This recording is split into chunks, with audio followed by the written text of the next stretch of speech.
Good evening, members of committee. I see that we have quorum, and I call this meeting of General Committee for Monday, June 4th to order. We will begin with the adoption of the agenda. Thank you. Our clerk is working very diligently here and on many tasks, so thank you very much, Ms. Pizzato. It has been moved by Councillor Papp, seconded by Councillor Kersey, that the agenda for the June 4th, 2012 regular meeting of General Committee be adopted. Are there any amendments to the agenda? Councillor Gurley. Thank you, Mr. Mayor. Under item 8.2 CIS, other and new business, I would like to add one item concern that came forward just this morning regarding traffic conditions on Clare Avenue and Quaker Road, and I would like to highlight the whole situation and perhaps recommend a direction to staff. Thank you. Thank you. Is there a seconder for that amendment? Councillor Papp. Going to call the question. All those in favor? None opposed. That motion, that amendment is carried. Other changes to the agenda? There being none, I call the question on the amended agenda. All those in favor? None opposed. That motion is carried as amended. Disclosure of pecuniary interest and the general nature thereof. Thank you. Are there any members that need to declare a conflict of interest? Councillor? Yeah, I do, Mr. Mayor. It's section 8.3, section A, to do with the extension to the draft plan for Wayland Heights. Mr. Whalen and I have done business in the past and may do business in the future. Okay, thank you. So noted. Any others conflicts of interest? Can that be noted in the minutes, please? The next item is consent agenda items for block approval. There's a couple of items, being two. Do members want to wish? Would members like to lift any of those items for separate consideration? There being none, it has been moved by Councillor King, seconded by Councillor Durley. The following consent agenda items be received for information. 6.1, report CIS 1812 Municipal Drain Improvement Program Update, and 6.2, report TR 4112, the 2012 tendered projects to May 31st, 2012. I would like to point out that regarding 6.1, the Municipal Drain Improvement Program Update, Mr. Harold Kelly is here. He is our drainage superintendent, and he put together this report as indicated. Thank you very much for joining us, Mr. Kelly, and I understand that he is able and willing to, certainly ready to answer any questions that committee may have regarding that program. Do members have any questions or comments regarding any of the items under consent agenda? Councillor Ribiak. Thank you, Mr. Mayor. I just wonder whether Mr. Kelly, through you, Mr. Kelly, might answer in a general sort of way what kinds of conditions he would need to witness in order to respond to a municipal drainage issue. I can think of some of the drains in our immediate area which look well past the point of which they required maintenance, but I'm assuming that they've been on some sort of plan and there's some sort of criteria. Mr. Kelly, can you please perhaps go to the podium and see if we can turn that on for you? There we go. I don't know if you heard the councillor's question, the conditions upon which one would react for a municipal drain. I did, through your worship. Some of the things we look for when we're doing our inspections on drains is the biggest problem we have is sedimentation in the bottom of drains. You'll notice fairly quickly, even after regular drain maintenance, overgrowth will start to happen again. You'll have grasses come back in, trees growing back. Those things don't concern us so much. What does concern us is when we have bank slides and regular sedimentation, runoff from roadside ditches, fields, things like that. We do have a regular maintenance program here in Pelham. It's typically an 8 to 10 year program. The drains are performing exceptionally well, I would think. Since they've gone now through, I believe it's been about 2 cycles in the last 20 years, each drain has gone through 2. Once you establish a regular maintenance program, you start to notice less need every 6 or 7 years, so to say, once they stabilize and stay in that condition. I do have, if you take a look at the report, you will notice I do have a drain proposed for this year, Swayze drain. We have had a few concerns from some of the residents. on that drain. And that's another way we determine if a drain needs maintenance, is if it's complaint driven. If we get concerns from residents, we'll go out and take a look at the drain, see what issues they have, and if it's something that can be remedied just by a spot repair, or whether it's time to do a complete maintenance on a drain. Swayze Drain, it has been determined by myself, and it's my opinion that there's enough sedimentation in the entire pretty much west branch. East branch isn't as bad, but that it could be due for maintenance this year and keep it in good condition. Thank you, Mr. Kelly. Councillor Ribbiak? Thank you, and I think that responds to concerns that I had. Thank you. Thank you. Other questions for Mr. Kelly at this time? Certainly, I appreciate the report, Mr. Kelly. I can't recall the last report, so certainly I'm pleased that that there is a report here, and also that there's a 5-year proposed maintenance schedule. So I certainly appreciate that, and those that are on those drains can take note when their drain is going to be done. Looking at the map which you provided, and again, I appreciate that, I was surprised to see that only maybe half or 3/4, 2/3 perhaps of the municipalities here, so there's no, I guess my question is, are there no drains north of Regional Road 20 in Pelham? There's nothing on the map here. There is a few small drains. There's one up in this would be northeast corner, Singer's Corners drain, actually was mentioned in the report. There will be a report hopefully coming in the next month or so from the engineer that was appointed on that project with regards to the East Fond Hill development secondary plan, I guess. I don't know what we call it exactly, but with regards to the development, proposed development. That's that will be along coming- Race Road and in that area? That's Okay. correct. Currently, the drain does not extend into Pelham, the existing Singer's Corners drain. We are, however, a tributary to the drain, so some of our lands do drain into that water, or in the watershed of the Singer's Corners drain. The other one would be up on Victoria Avenue by the NET campground there. We have the 15-mile drain comes right up to Victoria Avenue. There's a small portion of it that runs into the campground. There's also a long ongoing report on that one, trying to work with the landowner to get some improvements on his section of the property. It's strictly a single landowner involved in that report. There has been some delays with regards to fisheries and conservation authority.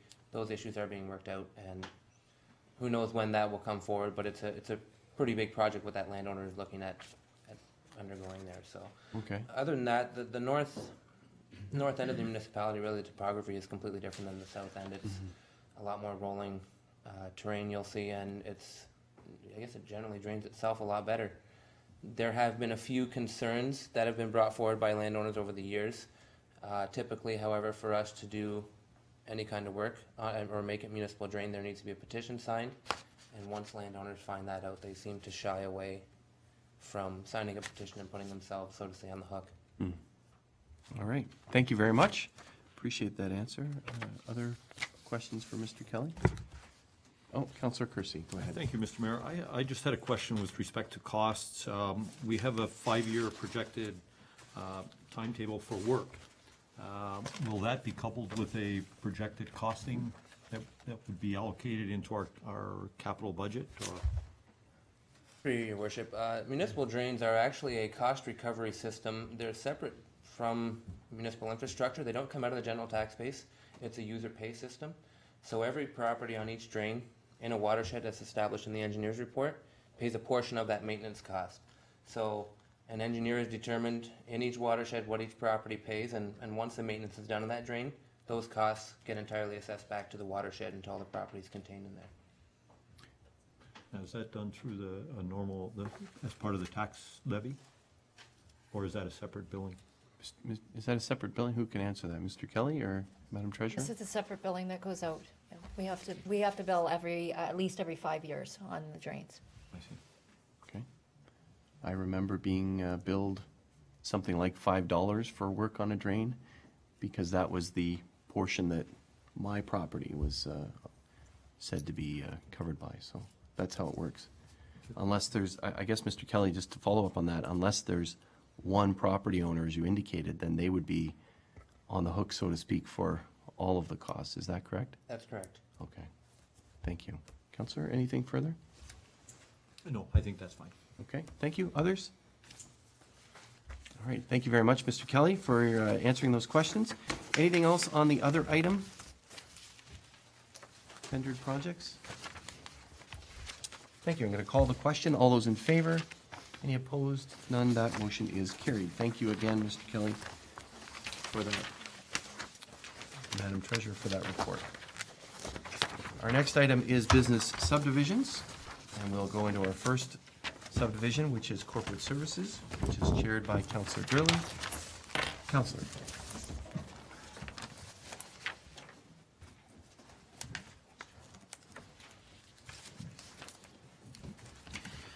Thank you, Mr. Mayor, and welcome to Corporate Services. First order of business before us. Moved by Councillor Kersey, seconded by Councillor Clark, that report TR 37/12, Employee Computer Purchase Program be received, and that the recommendation contained therein be approved as follows. The General Committee, Corporate Services Division, recommend to Council that report TR 37/12, Employee Computer Purchase Program be received, and that policy P301-12 attached thereto be approved. Any questions or comments? Councilor Ribbiak and then Councilor Pat.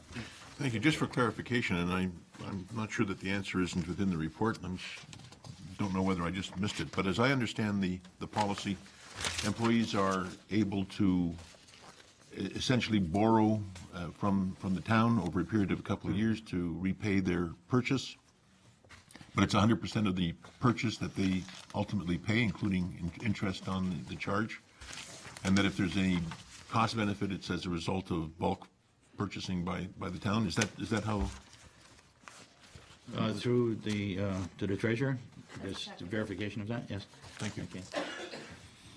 Councilor Pat? Just a quick question. I know myself, I've bought the computer through the program. It only talks about employees, so this does not apply to us anymore? It does say Council. employees and members of council, I believe. I did read that. I must have missed it. Sorry, Councillor Durley, Mr. Chair. The employee computer purchasing plan Okay, applies to all sorry. full-time town employees and members of council, Yep, so we're sorry. still included, yes. Sorry. Okay. Okay, I'm good. Other questions or comments? Nope. Seeing none, I'll call the question. All those in favor? Opposed, if any? That's none. Carried.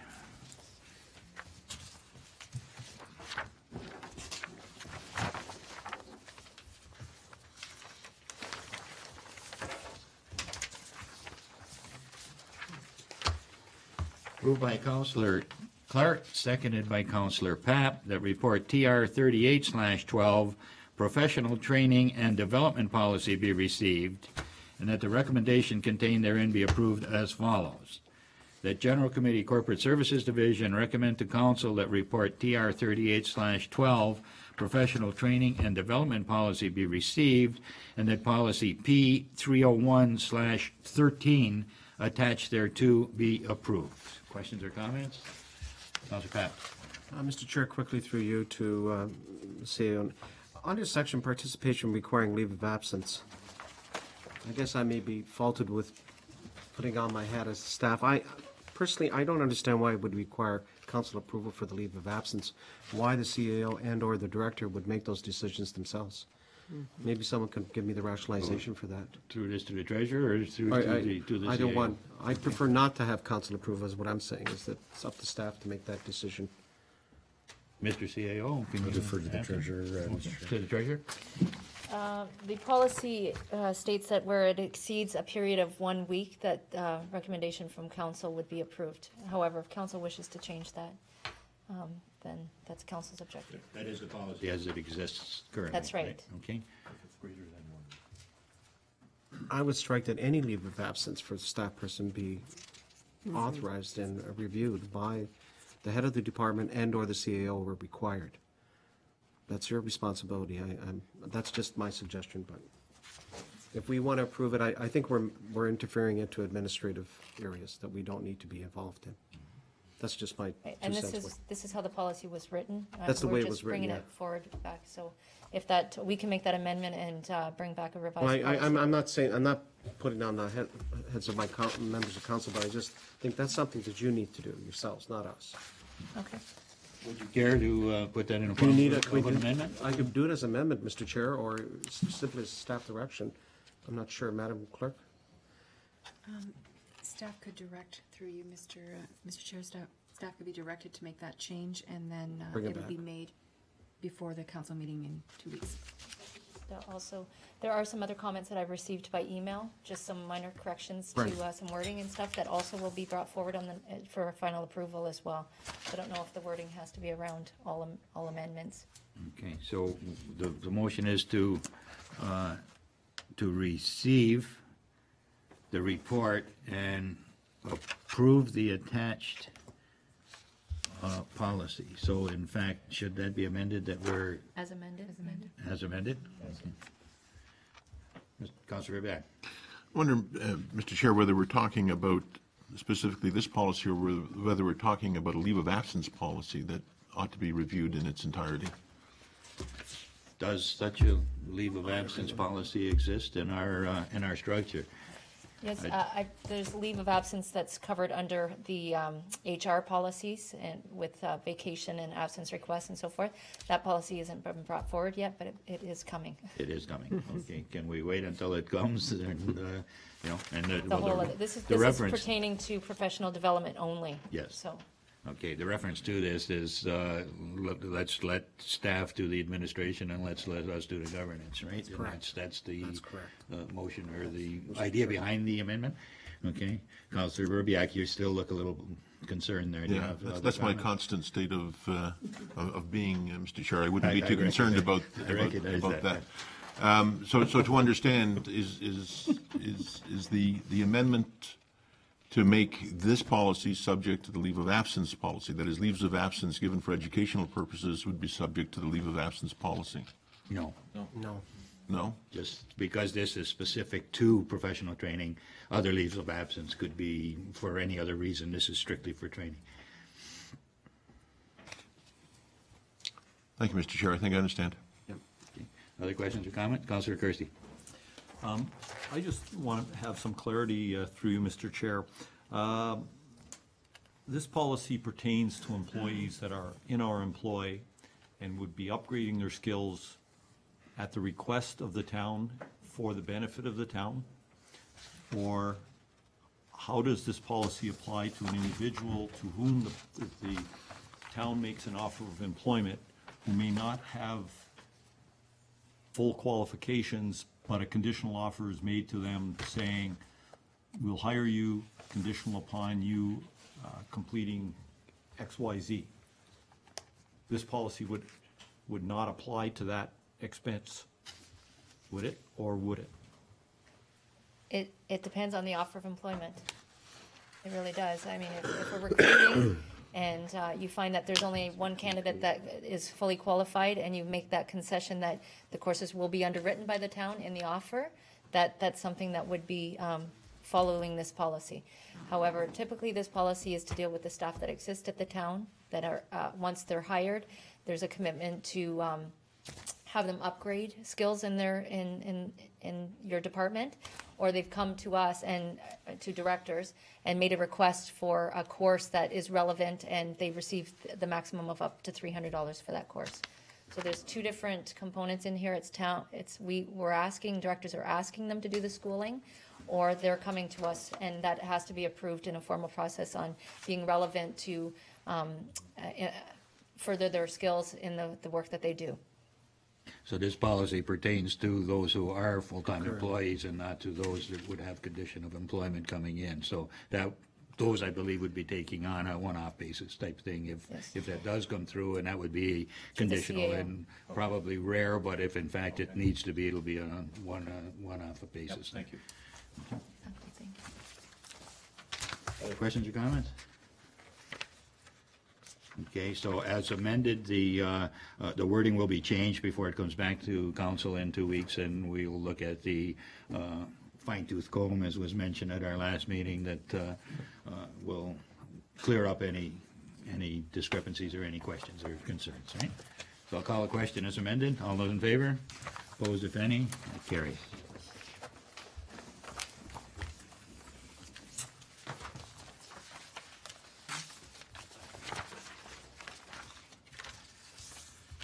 It is very encouraging to see that we are bringing all of our policies up to 2012 standards. Some things that had some dust on them that I'm sure we're very happy to get rid of that dust. Moved by Councillor Clark, seconded by Councillor King, that report TR 39/12 municipally owned vehicles policy be received, and that the recommendation contained therein be approved as follows. The General Committee Corporate Services Division recommend to Council that report TR 39/12 municipally owned vehicles policy be received, and that policy P100-06 attached thereto be approved. Questions or comments? I did have a concern that I did bring forward to the treasurer, and dealing with the references to disciplinary action, and I think disciplinary action is another policy that we do have, and of course the CAO is involved in all disciplinary action. My concern was that CAO wasn't mentioned here, but reference to any disciplinary action is dealt with under the disciplinary action policy, which contains the CAO as the head administrator of that. So I'm full confident that that is clarified. Any other questions or comments? Seeing none? Chair, Oops, sorry, Mr. Mayor. Just want to acknowledge there were, my fine-tooth comb was out, it's not out tonight, but it was as I was reading this, so there's just a few items that I did suggest to the treasurer. So use of the word mile versus kilometer, which is in the policy, and Ministry of Transpiration, et cetera. So I know that they seem minor in nature, so. Spell check, we'll take care of that, perhaps. New departments. Okay, and that will come back to us, please, right? Other questions or comments? Seeing none, I'll call the question. All those in favor? Opposed, if any? None? That carries.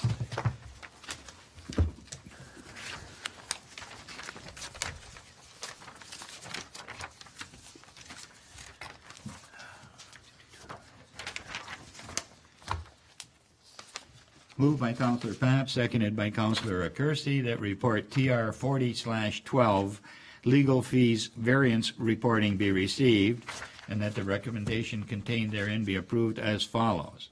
The General Committee Corporate Services Division recommend to Council that report TR 40/12 legal fees variance reporting be approved. Questions or comments? Councillor Papp. Very quickly, Mr. Chair, and I guess what the other part of this is that you will be restructuring and re-examining the legal costing, the costing of legal services, right? Basically, it's implied, I would suggest, Mr. CEO, right? Because it's very timely, I want to tell you, this question came up in some other areas. And I also want to acknowledge your reference that, yes, our law firm has done a great job in settling things that we've talked about over the years. So, yeah, you do need to examine that whole aspect of it. Look forward to that. Thank you, Mr. Chair. In all fairness, we had a large volume of Sure. action that Yes. the We law certainly firm did. had to take care of, so Yep. it's understandable that this is through, Yep. and thanks for that report. Certainly, looking at the 2013 budget, a restructuring of this policy is definitely in order. Mr. Mayor. Thank you, Mr. Chair. My question is, with the recommendation before us, it's that we approve it as opposed to receive it. It seems to me this is sort of a heads up, and I certainly appreciate the staff giving us a heads up based on the billing of the first quarter, that we may, at the worst case scenario, run into the numbers I think that are in the report. But we're not, through this motion, we're not approving that, are we? I guess what I'm questioning, Mr. Chair, is shouldn't we just be receiving this report and then approving it when those figures are there? So just looking for some clarity on that, please. The way I see it, what we're approving is a review of it for 2013 budget. Correct me if I'm wrong, Madam Treasurer? Yeah, I think there's the report in general to be approved because of using economies from the budget right now, and then that council would be approving that we bring it forward in the 2013 budget for consideration. So there was a variety of kind of inherent approvals in here, so I mean, I was working with the clerk, but it was at the last minute bringing it forward. We didn't get a chance to kind of go over the exact recommendation. So my bottom line was to cover the whole report off and approve the report. So if council wants to receive the report, you know, I don't have any issues with that as well. In fact, it's the same, because by approving it, we're not approving any expenditures, we're approving a process to review our expenditures. So I think we're being synonymous, but if you would like that wording to be received. I'm fine with that answer, Mr. Chair. Is that Thank okay? you. Yep, All right. thank you. Okay, understood. Other questions or comments? Seeing none, we'll call the question. All those in favor? Opposed, if any? None, that's carried.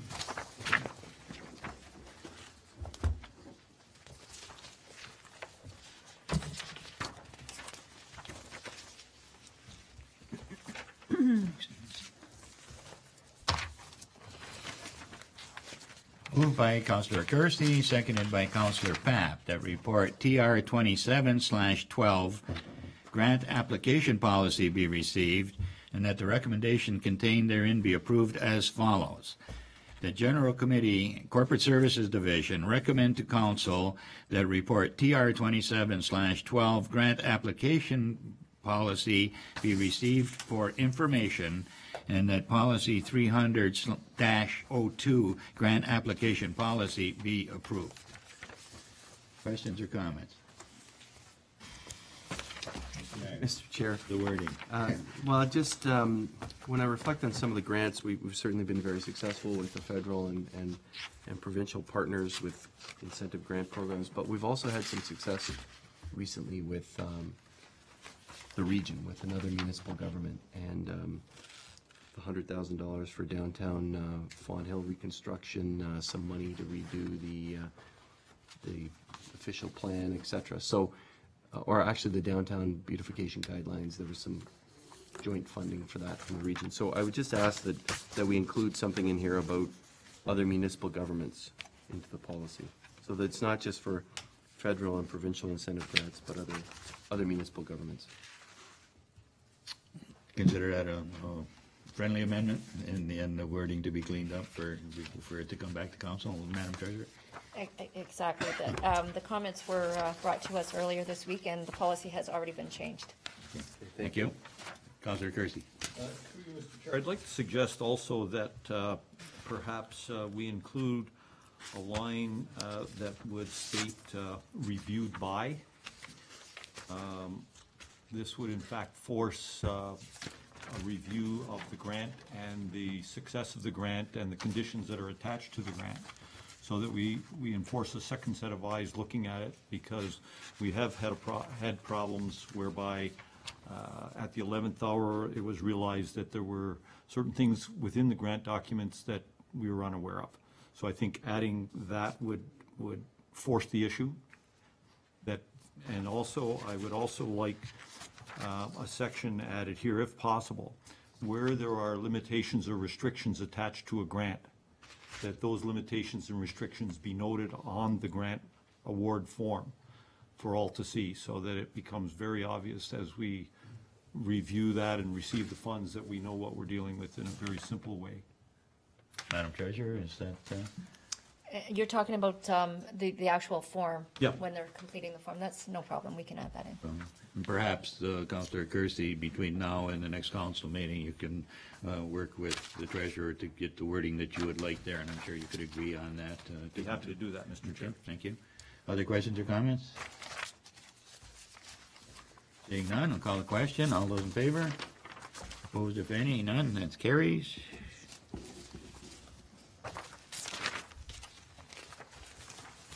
And that wraps it up for corporate services, and move on to community infrastructure services. Councillor Clark. Point of order. Did you Yes, not include some other business in this section? No, in CIS. My apologies, sir.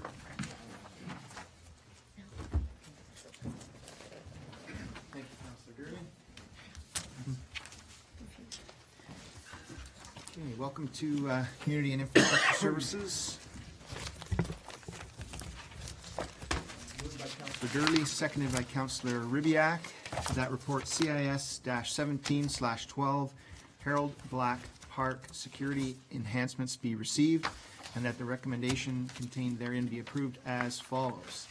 That the General Committee, Community and Infrastructure Services Division, receive report CIS-17/12 regarding Harold Black Park vandalism deterrence, and that an allocation be included in the 2013 budget for the additional lighting at Harold Black Park. Comments or questions? Councillor Durley? Thank you, Mr. Chair. Just looking at the type of lighting that's there, this is very close to some residences, and I'm hoping that we will look at the downward directional lighting on that, so it wouldn't migrate into residential properties, because in fact, by adding light there, we may be creating a nuisance factor to neighboring properties. So that may be prudent that we light up just what we need to light up on our own property, rather than to have it all over, just as a suggestion. Is that a suggestion to the director then? Mr. Mantle, do you have any comments on that? You can accommodate that. Councillor Kersey? Through you, Mr. Chair, I'd like to raise the issue that we run the risk by deferring these costs and security measures until 2013, and in fact, we may suffer greater damage on the playground as we wait. So would it not be more prudent for us, if we see the need there, to fund this out of operating, and then in 2013 pay back the operating or the working fund reserves out of a capital account? Madam Treasurer? If the project was to move forward today, then it would come out of the Parks Reserve budget. So we could Typically, go like directly a to the capital, Parks there would be, there's no sense to pay it back I see. in next year, that's, okay. Anyone else? Questions? Councillor Papp? Thank you, Mr. Chair. So the obvious question, is there sufficient funds to cover off the $7,800 currently? No, there's not. There's The not. fund is in a deficit, as was Oh, approved by that's council correct. because of the All right. ring projects. But it is, I mean, this amount being low, it's significantly going to recover itself by 2014, I believe. So, I mean, this isn't going to make a huge difference. It's still going to come out of next year's budget regardless, and still be in the deficit that it is.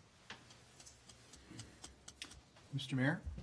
Thank you, Mr. Chair. I'd be supportive of what Councillor Kersey is suggesting. As the treasurer indicated, whether we pull the money out of the Parks Reserve Fund today, or in the coming days, or next year, it'll still be in the same position, and we'll still recover in 2014. I had a glance at the 2012 budget and year-end balances, et cetera. And so, you know, I agree with Councillor Kersey. This is important. We certainly received a letter from a resident in the area that was quite concerned about the security in that area, and I know I've received one or two calls of others that are concerned. We did this in another park, and it's proved to do the job, and I think we should move ahead this year. So if Councillor Kersey wants to make that motion that we pull it out of the Parks Reserve and do it this year, Proceed with the project and I'd be take it out of happy the Parks to second that. I guess pending, Mr. Chair, hearing from Mr. Mantle that the work can be accommodated in this year's work plan. Mr. Mantle? We can accommodate it. Go for it. Strike this, replace it with, and that the funds be derived from the Parks Reserve. Okay, so we need a motion. Okay, Councillor Kersey. Also move. I'll second it. And then Mayor Heath. Yeah. So there is a motion to amend, made by Councillor Kersey, seconded by Mayor Augustine, that the words that an allocation be included in the 2013 budget for the additional lighting at Harold Black Park, that be stricken and replaced with, and that the funds be obtained from the Parks Reserve. Good with that? Do we need to specify that the project would proceed in this working year, In 2012. in yeah. 2012? could add that, certainly, but pulling the money, like taking the 2013 budget allocation out It implies that it's all. implies. That implies that it it would be becomes done part. That's fine. Okay. So I need someone to, So we need to just call the question on that amendment. okay, so we'll call the question on the amendment. All those in favor? Those opposed? Carried. And now vote on the amended motion. Okay, and now on the entire amended motion. All those in favor?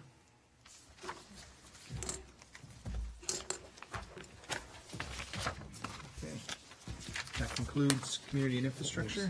You got one item. Oh, I have one item, sorry. One item.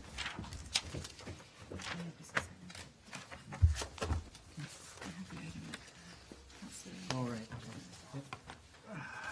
Go ahead, Councilor. Thank you, Mr. Chair. Fleming. I just this morning received communication from a town resident involving, actually, I'll read part of the correspondence. Recently, I was involved in a traffic accident at the corner of Clare Avenue and Quaker Road. I am not disputing the facts in the event which occurred. Fortunately, there were no injuries.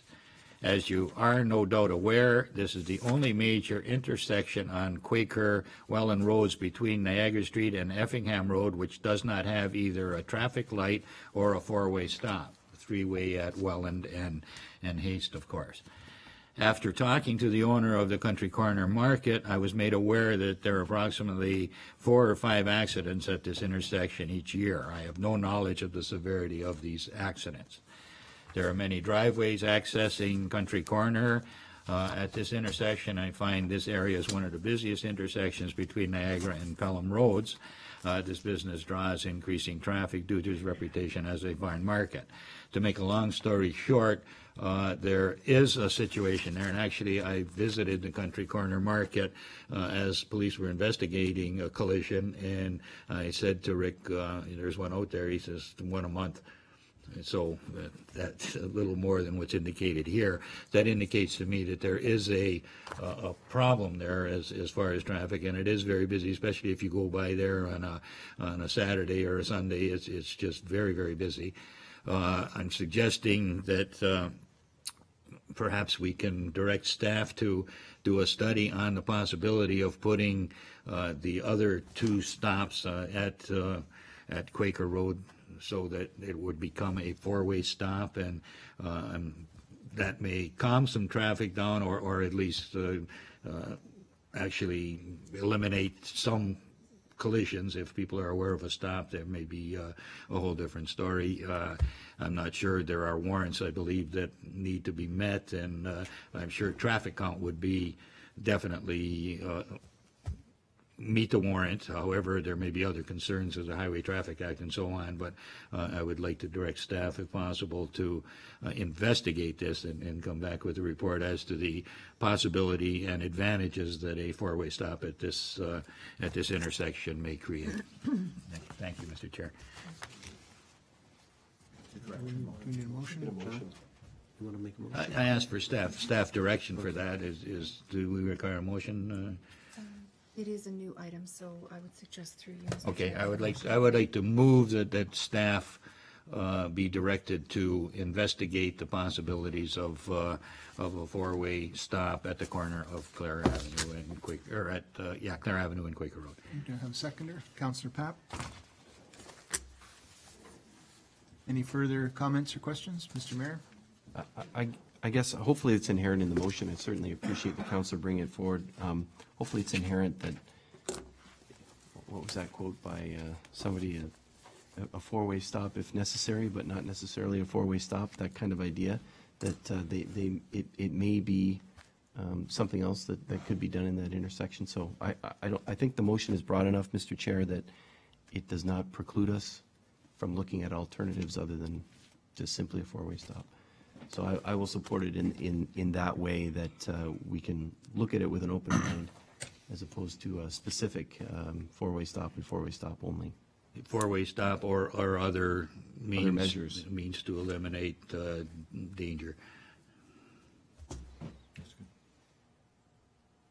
Thank you. Councillor Ribbiak?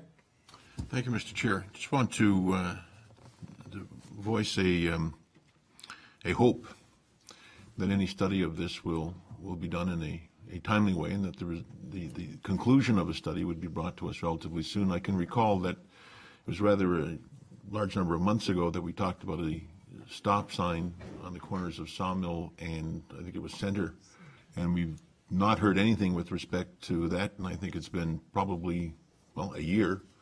I would hope that a situation like this one is important enough that we can hear more quickly and have a decision more quickly. And if we're going to wrap this one up, hopefully we can wrap the other one up as well. Thank you, Mr. Chair. Okay. Any further comments or questions? Okay, then how we call this motion? Yes, you have a motion on the floor, moved by Councillor Durley, seconded by Councillor Papp, that staff investigate and report on the possibility and advantages of a four-way stop or other means to eliminate danger at the intersection of Clare Avenue and Quaker Road. Okay, all those in favor?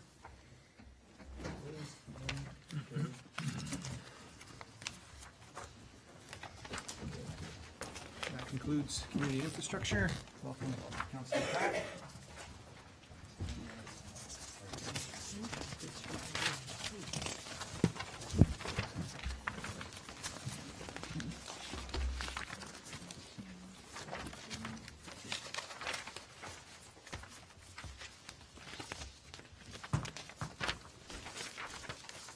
Thank you and welcome to Planning and Development Services. First staff report for us is moved by Councillor Ribbiak, seconded by Councillor Durley. The report P22/12, application for extension to draft plan approval, file numbers 26T19-02004- Wayland Heights, Oscar Whelan be received, and the recommendation contained therein be approved as follows. That for reasons outlined in report P22/12, General Committee Planning Development Division recommend that Council grant a one-year extension to draft plan approval for subdivision file 26T19-02004 Whelan Heights with a revised lapsing date of June 18th, 2013, and that further the applicant be advised that the additional extensions to draft plan approval for subdivision file 26T19-02004 Whelan Heights shall not be considered. Comments or questions? Mr. Whelan, you cannot address unless you specifically made a request to address us. There is nothing on record here that you were to address council.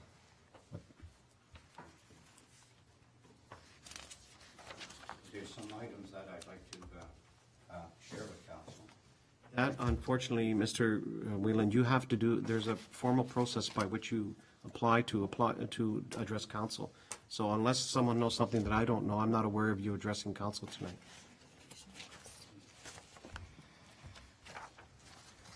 Correct, Madam Clerk? I don't have a request.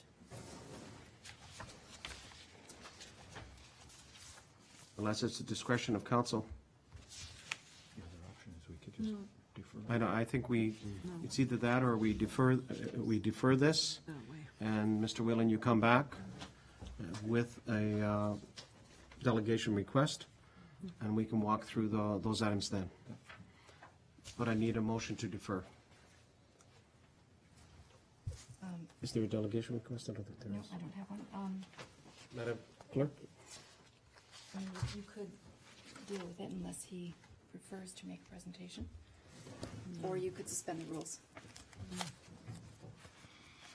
I'm gathering that no, we're not going to suspend the rules. So secondly, we can defer it, and then Mr. Whelan, you can come back and make a formal presentation. Okay, very good then. If that's, that's something, we do not want to detract from, we do this with everyone. We want to ensure that there's consistency and fairness. So I need motion to defer. And then you understand, Mr. Whelan, you have to file a request to appear to council as a delegation. Would that be at the next council meeting if possible? If you can get it in by, yes, as soon as possible. Okay. Or, Mr. Larmer, maybe you can, If I may, I'm not sure of the meeting date for the July council meeting. There's one more. Madam Clerk, it'd be June 18th. Yes, but that's general committee, not council, and council needs to grant draft approval to the Right. extension, not the committee. Right, that's correct. Oh, I see. So July. So defer. So the delegation would appear June 18th, actual approval of that would be in the July council meeting, Current draft approval expires in July. in July. Meeting's the 16th. Okay, so it lapses on July 20th, so it's possible. I just wanted to ensure that. So the current agreement lapses July 20th, so we'd have to hear the delegation, the representation on June 18th, deal with it on July 16th, and then execute the document to Well, extend. To be clear, there's no document to extend. No, but I'm That's- just saying that the current plan agreement Council would be resolution on the extended for 1 year. Yes. Mr. Chair? Mr. Mayor? It sounds like dates are running up against dates, so I propose that we suspend the rules and ask Mr. Whalen to speak, not for an inordinate amount of time, just for a few moments. 10 minutes. But I think there are some other items, so what I propose is that we actually also move this item on the agenda to after those other items, to the licensed patio and to the Rittenhouse Estates, and then deal with this item. So that's my motion, that we defer consideration of this item and bring it back following the consideration of Rittenhouse Estates, and at that time that we invite Mr. Whalen to address council committee. Seconder? Anybody to that?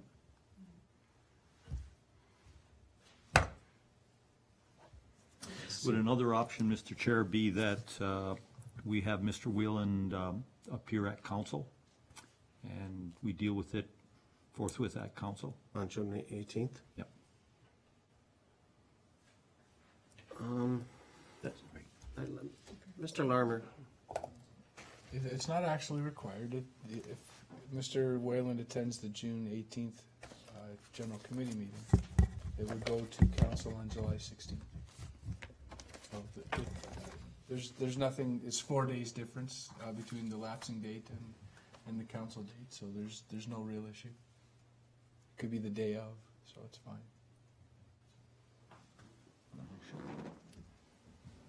so what I'm hearing is that there be, I need a motion, if at the wish of my colleagues to, members of council, to defer this until June 18th, at which time, provided, Mr. Whelan submits the request for delegation, we do hear that presentation, and then, based on those discussions, we would deal with it at council on July 16th.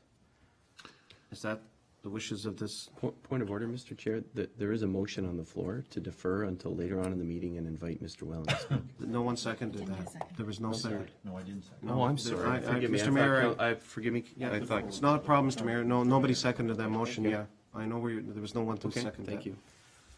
So now I'm asking for a motion to defer. Moved by So Council- move, Mr. Chair. Moved by Councilor Ribbiak, a seconder. Councilor Kersey. There's no debate on deferral. So this matter will be deferred till June 18th. Thank you. We have to vote on it. Pardon me, all in favor? Carried. Mr. Whelan, we'll see you June 18th. Yeah. And I just, Mr. Whelan, it's not normal, but please complete the form and send it in. Ms. Bizzato will help you, give you the appropriate form. All right, thank you. Will Councilor Clark come back in?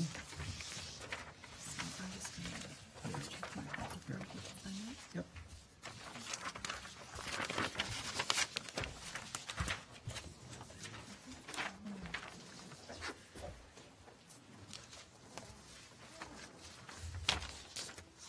All right, our next report, P23/12.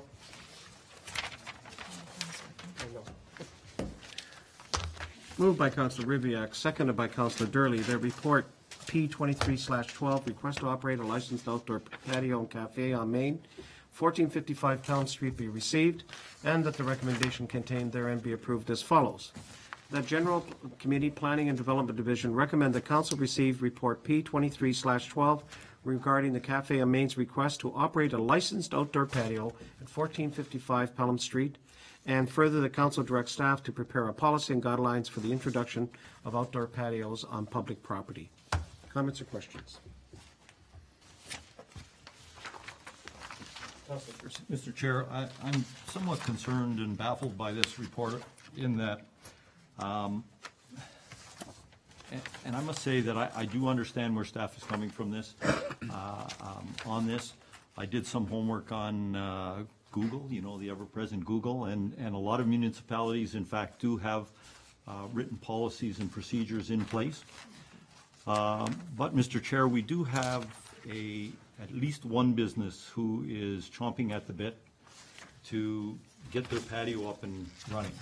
And time is slipping by for the season to even make it worth her while.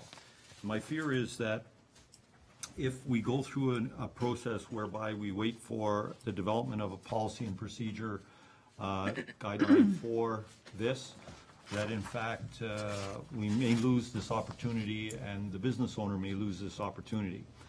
What I would suggest or would like to see is that while we proceed with the development of a policy and procedure document, that we deal with the one applicant that that addressed us at our last meeting on an ad hoc basis, and any other applications that might come forward during that interim period, and that staff deal with them with an open mind, bearing in mind that the urban design guidelines and the CIP documents that were developed. I would hope that those documents were more than just mouthing words, that in fact the town's policies will be supportive of what we've written in the urban design guidelines and the CIP documents, and that is that we will develop places and spaces where pedestrian traffic and people can gather and enjoy our community. And I can think of nothing more vibrant and helpful in creating that atmosphere in our downtown core than a patio during the summer season. And our summer season is rapidly closing in on us. So we did do the patios at Summerfest, albeit it was a closed street, I get that. But certainly I think we could have staff deal with the applications that come during this interim period on an ad hoc basis. If necessary, bring a report and recommendation back to council so that it can be dealt with if they were uncertain as to that they couldn't move ahead in confidence on their own. And at the same time, proceed with developing the policies. When I look at some of the restrictions or concerns that are put forward, for example, that we not obstruct on-street parking, I can, if that becomes the rule of law, I can think of virtually no spaces in the downtown core where we could in fact put a patio. And while I understand that parking is a concern, this is for a restricted period of time, it's there for the betterment of the community, and probably will bring more betterment to the community than having one extra parking space in our downtown core. And maybe, yes, we will hear some pushback, but that's part of progress as well. So I think I've picked out one particular policy. There are several others there, but I think I give credit to our staff. I think that they can deal with it on an ad hoc basis while we develop our policy. So it's not to hold up the business owners that want to proceed. Any other comments, questions? Review? Thank you, Mr. Chair. As a matter of personal interest, I would love to see the town of Pelham develop in this direction. I think that al fresco opportunities really contribute a lot to the town. My concern is that if we don't have a policy of our own, then I guess the applicant is going to need to comply with all of the laws and regulations that are in place with respect to this. And I'm not sure that the applicant will be able to establish what it is looking for without a policy of the town to support it.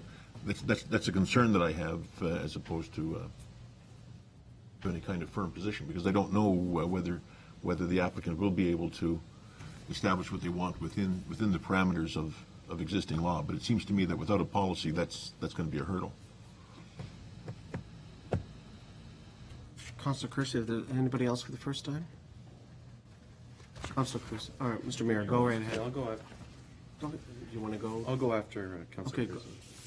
Thank you, Mr. Mayor. Go ahead, Councilor Cruz. Well, I recognize that, Counselor. I think, I agree with you. There are laws that they will have to comply with in any case. They'll have to comply with the Ontario Building Code. That's probably the overriding document that will be a significant document. But there are other methods by which we can allow them to use our property, and we could have them enter into an encroachment agreement whereby we could impose certain conditions upon them, such as that they have to provide us with $2 million insurance, et cetera, et cetera. So what I'm saying is we leave that up to staff to massage and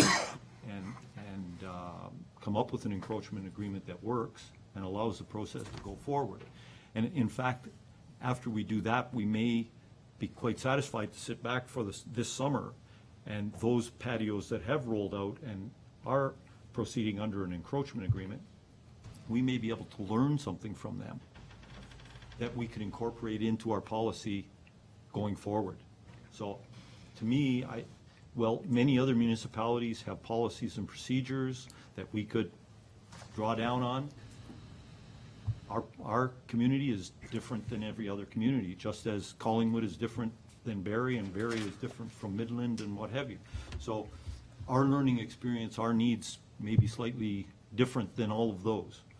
So I would see that this, using an encroachment agreement, an interim step, would provide us with a learning opportunity as well to make a very good and solid policy that we can work with.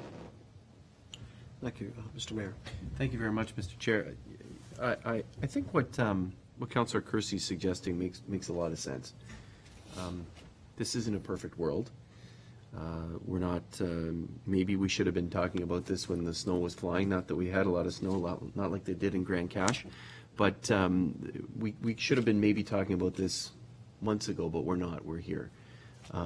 We have the vision, certainly, that's there, that was agreed upon by the council of the town of Pelham, and certainly by residents and business owners, et cetera, that this is the type of direction in which we want to go. And a good test of it was, as Councillor Kersey indicated, Mr. Chair, with Summerfest last year. I think it was an overwhelming success. And no doubt some of those businesses that had patios for that time would probably do it again. So I agree with what Councillor Kersey is suggesting. Maybe we need to do both. In essence, move forward with this particular encroachment agreement, make it for a short term in a sense, perhaps. I don't know if that's going to work with the AE, whatever it is, ACGO, the Alcohol Gaming Corporation, or not, whether that gives solace or not to the applicant. But certainly if we can move forward with some sort of agreement and get something in place, but also develop the policy. The policy is essentially here, Mr. Chair, already. It's outlined in the report in broad brush strokes. So maintain the primary use of the right-of-way and vehicular movement, well, of course. Ensure that there's a setback of unobstructed sidewalk, that's important. Travel portion of the road, et cetera, that's important. Sight lines, perimeter fencing, all those kind of things are important. So I would presume, Mr. Chair, that that's sort of a straightforward piece in the policy. So perhaps we can move forward on it with an eye to this policy, which is half drafted as it is, and come back to us something at council or on the policy at committee or something, but to try to move this forward. I do have a concern, and Councillor Kersey again is taking the lead on this, but I do agree with him. It says, according to the report, Mr. Chair, page 2, not to be built in locations that obstruct on-street parking and other necessarily delivery access to private and public building. Well, I certainly agree with access to private and public buildings, that's important, but obstructing on-street parking, when I think about the communities in which there are patios like this, I was in Halifax last year, they take over a parking spot and then in fact they put the sidewalk onto the parking and obstruct the parking. That's the whole arrangement. Or you think about some areas in Toronto, they do that. So that one I think is not the right piece, but the rest of it, Mr. Chair, is here. So I don't know how we achieve that procedurally, because this seems to be not a fine tooth comb meeting, but a procedure meeting. That's probably half due to me earlier at council. But I'd like to do both, that we direct staff to prepare a policy, but also that we begin the process to enter in an encroachment agreement with the applicant. Thank you, Mr. Mayor. Any other speakers to that extent? Councilor Durley. My big concern is the terms that will be set down by the AGCO. They're sometimes are very sticky. I know in speaking to Ms. Fagan that she has had contact with them, but we certainly need to make sure that we're going to follow every policy and procedure that they put forward, or we're going to get into some challenges that we don't necessarily have to go into. And the planning staff certainly would have to find out from the Alcohol and Gaming Commission just exactly what is required. They probably do have a good idea already, but we need to make sure that these are followed. To allow a patio for a one-year term as a trial basis based on this is certainly good. I think it's a great idea. It's a great vision, and it's could be a great boon to the downtown, and may catch on that others will want to do it. But certainly we have to do it right. We can't get it into a position where we may jeopardize, the owner of the property or ourselves there. So certainly it needs some research with as the report indicates, the two bodies that will be governing what we can do. So definitely that. I am in favor of the encroachment agreement, if in fact all terms that are set down by the Alcohol and Gaming Commission are set. Go ahead with it on a trial basis until the end of September or whenever they want to take it down. It is, as Councillor Kersey says, a learning experience.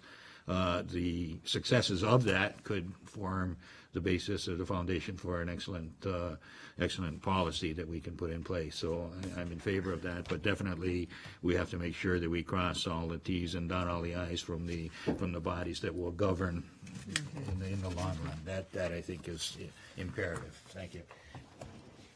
Any other speakers to it? Councilor Kersey, can you take the chair for a minute? I'd like to address that as well.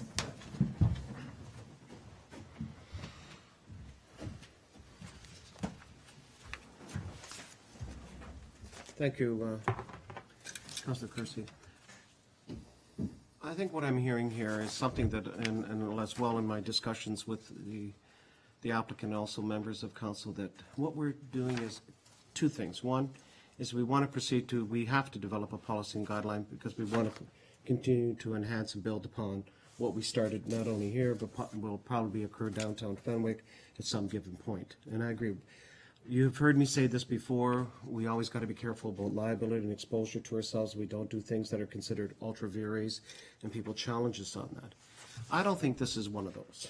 I think it's quite the opposite. I think it's something that we can engage and execute the necessary, whether you call it encroachment agreement or legal documents, on the interim basis, subject to, as many of you have stated, that the building code and others. And let's try this and see how it goes. Just as a matter is, if I understand correctly, and perhaps Mr. Larmer, you can, through you, Mr. Chair, is this the only applicant that's made this application downtown? This is the only Request. presentation that council's been provided with. Yes. Thank you, Mr. Larmer, I appreciate that. So I would be in favor that as part of the other direction is that aside from just, acknowledging the request, that we proceed to actually work out the details through the necessary legal, all the necessary documents that protects the applicant, and ensure that it doesn't set a precedent that we're saying we're doing things outside, and at the same time proceed to develop the appropriate policy and procedure to govern this, because we know this will come back and will open up the opportunity for other possibilities for other businesses. And you're right, I have seen this operate in many, many communities, and it has operated safely without, as long as there's no, I could say, impeding types of structures or types of things done that prohibit, as Mr. Mayor says, you're blocking street parking. Not unless you've been buying in some beverages, you have a habit of parking in places where you shouldn't be, and there's usually precautions that can be taken. So I would support not only the development of the property and the policy and procedure, but also support a direction for staff or a motion to that effect that we carry out the necessary execution of documents and that for this period of this year. And by this time next year, we should probably have something in place, I hope, to deal with this. Thank you.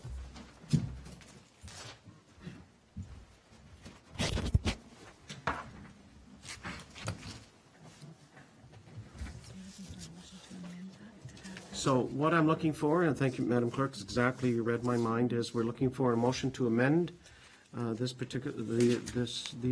recommendations that would include, and Madam Clerk can help me, that we proceed to execute the necessary documents, legal documents with respect to the fulfilling and granting of a licensed outdoor patio at 1455 Pelham Street. Is that basically? I think I've covered within, I guess, I can't give a period of time. I don't know how long that would take.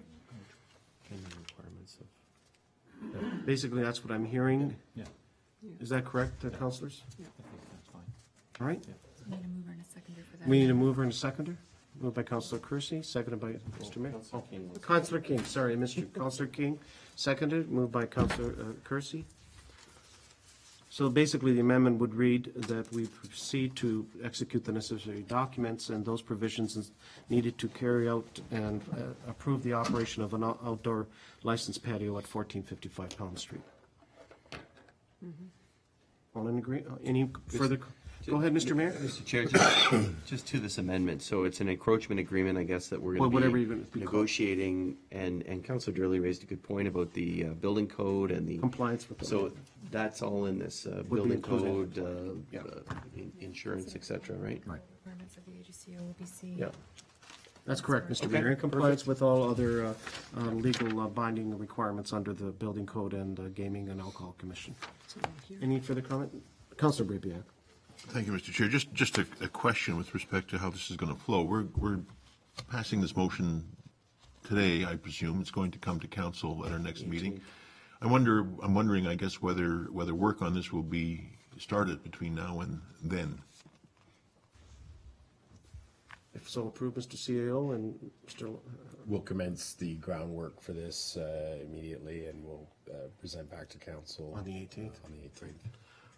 All right. That answers my question. Thank you very much, Thank you. Mr. Chair. Any further comments or questions? On the amendment, all in favor? Carried.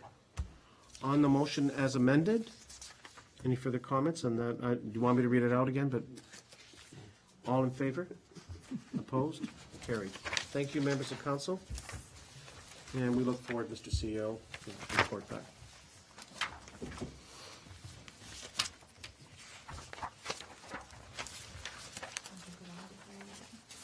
I think I need a drink of water with this. I haven't had one of these in a long time. Okay, report P. No, Councilor Kersey, I know what you. Moved by Councilor Durley, seconded by Councilor Ribbiak, the report P21/12 Rittenhouse Estates be received, and the recommendation contained therein be approved as follows. That the General Planning and Development Division receive Planning Service Report P21/12 regarding official plan and zoning bylaw amendment application AM0112 and draft plan of subdivision application 2016-19-12001 Rittenhouse Estates 937776 Ontario Inc. dash part of lot 177 former township of Thorold, town of Pelham, and that the Rittenhouse Estates draft plan of subdivision file number 2016-19-12001 be approved in accordance with the provisions of the Planning Act ROS 1990 as amended and regulations thereunder thereof, subject to the conditions appended to this report as attachment 1, and that all parties be advised of the council's decision on this application in accordance with provincial regulations, and that the mayor be authorized to endorse the draft plan as approved 20 days after notice of council's decision has been given, provided there have been no appeals against the decision have been registered, and that the applicant be advised that the town's draft approval of this subdivision plan will lapse 3 years from the date of draft approval unless an extension of the approval period is granted by town council, and if an extension is requested, an updated review and revisions to the conditions of approval may be necessary in that time, and that the official plan amendment application AM0112 be approved with the lands being redesignated from commercial open space multifamily to single-family, and semi-detached to multifamily, and that the staff be directed to prepare and present the necessary adopting bylaw for consideration by council, and further, that the zoning amendment application AM 0112 be approved with the lands being rezoned from a general GC 89 zone, an open space OS zone, to residential 2 R2 zoning, residential multiple 1 RM1 zone, an amended general commercial GC 89 zone, but that the bylaw not be passed by council until such time as the related subdivision receives draft plan approval and the appeal period for the draft plan approval has expired. Comments or questions? I did that in record time, I think. That was excellent. Any comments or questions?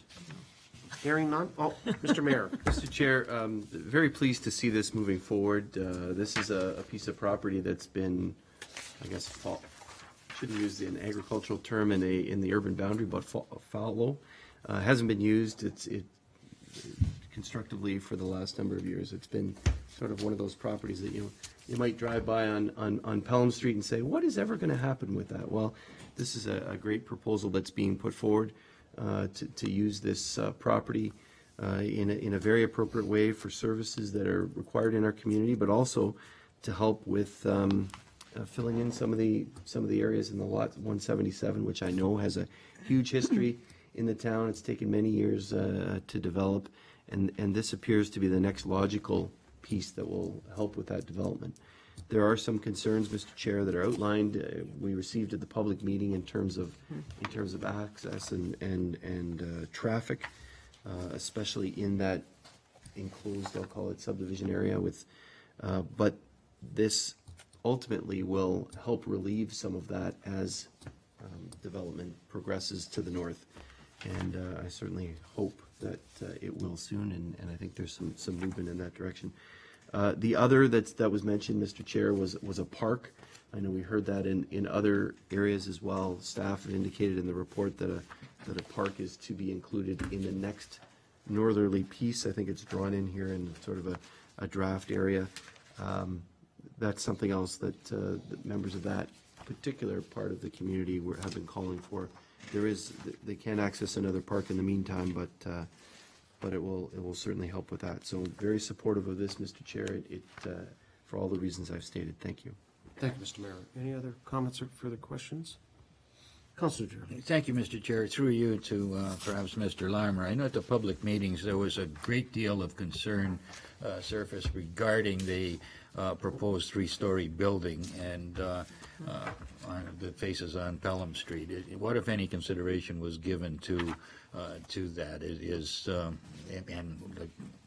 The objections were there. Is it compatible with all the regulations and so on and so forth? But has there been any consideration given to those heights that perhaps would not conform with anything else in the area? Thank you. Through you, Mr. Chair.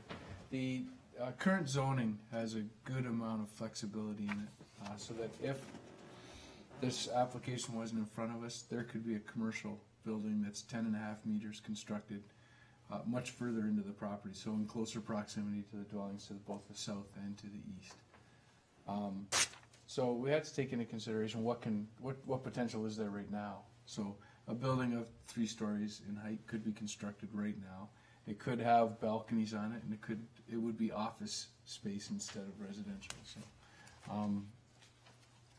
that type of building could be constructed right now.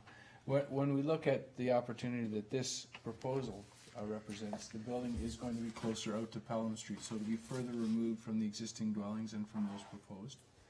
The setback, the parking is being provided in the rear of the building, so that's putting the building even further away from residences on adjacent properties.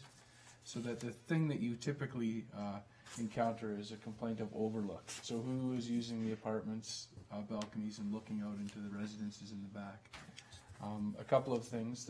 The dwellings are approximately 40 meters away at their nearest point. So there's a good amount of distance in between the proposed building and the nearest dwelling.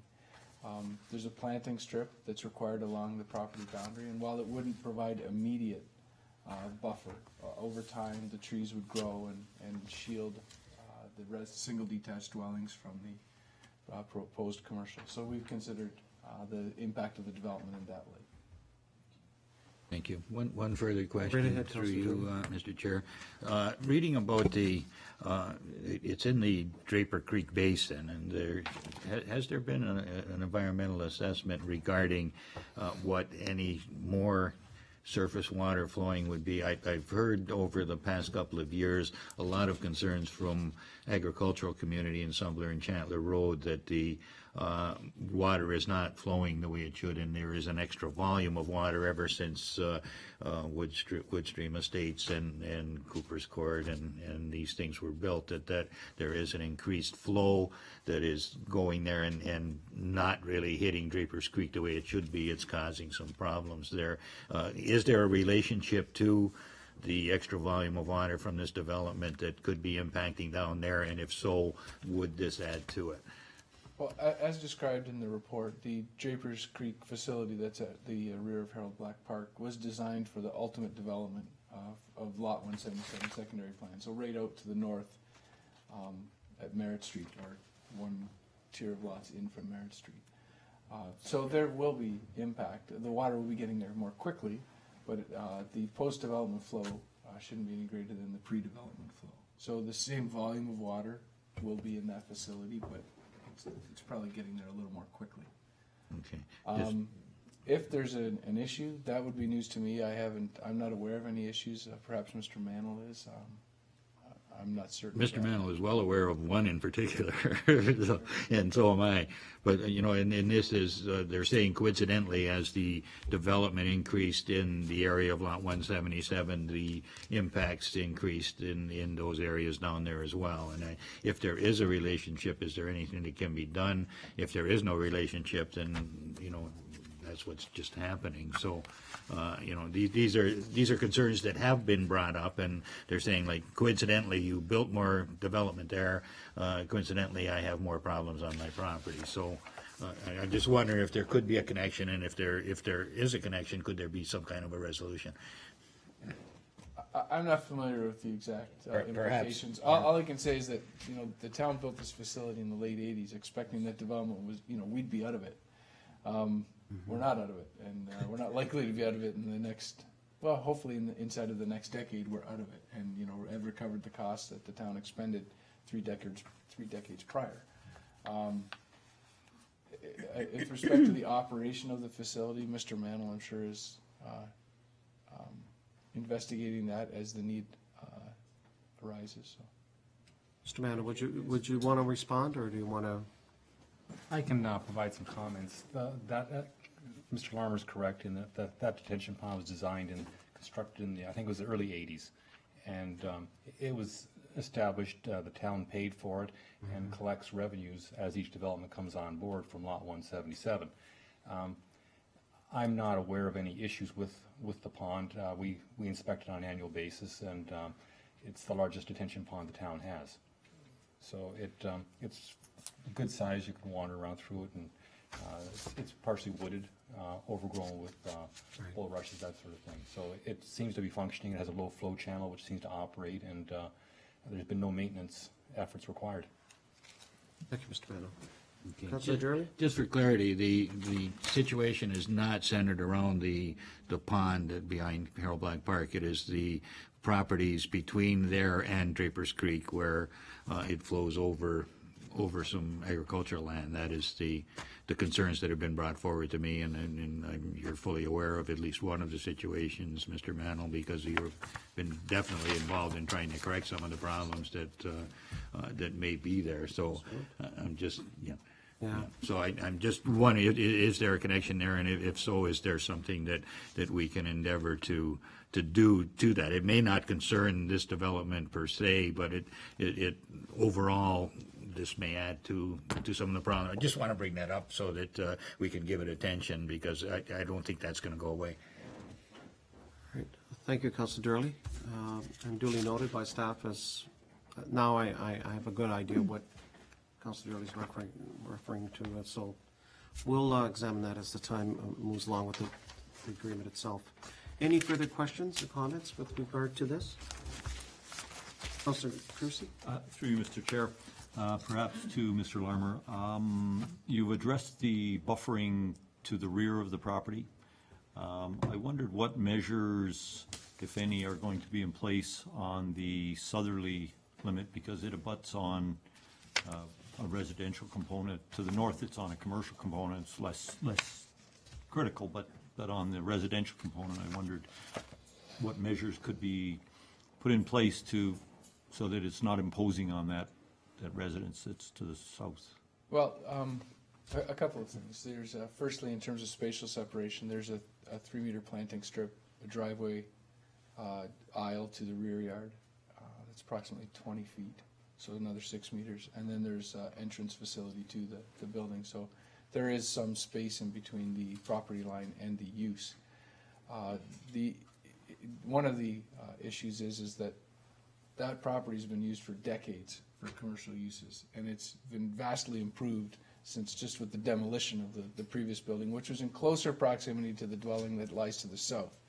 So the person who has constructed the houses that are on the properties adjacent to the south is fully aware of the facility that as it has existed prior, and that it is a much improved condition right now, and that a new building will also be improved.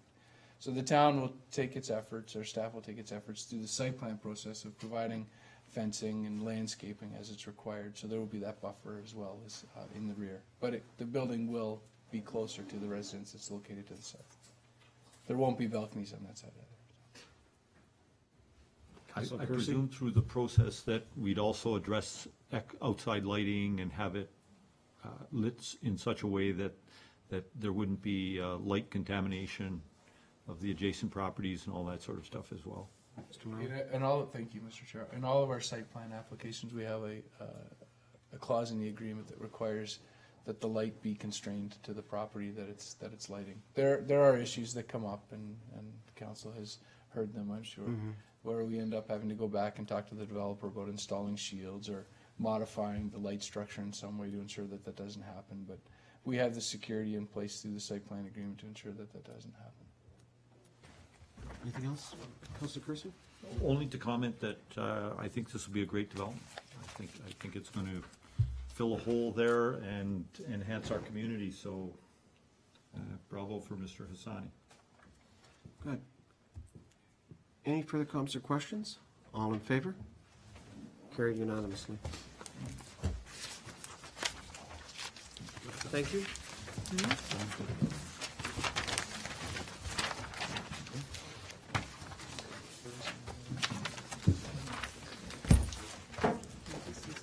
Thank you, chairs. The next item of business has been moved by Councillor King, seconded by Councillor Durley. Be it resolved that the next portion of the meeting be closed to the public in order to consider the following matters under the Municipal Act 2001 as outlined below. 1. Items under the Municipal Act 239-2B, labor relations or employee negotiations. 1 item.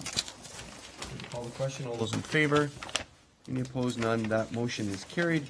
This public portion of the meeting is adjourned. Thank you.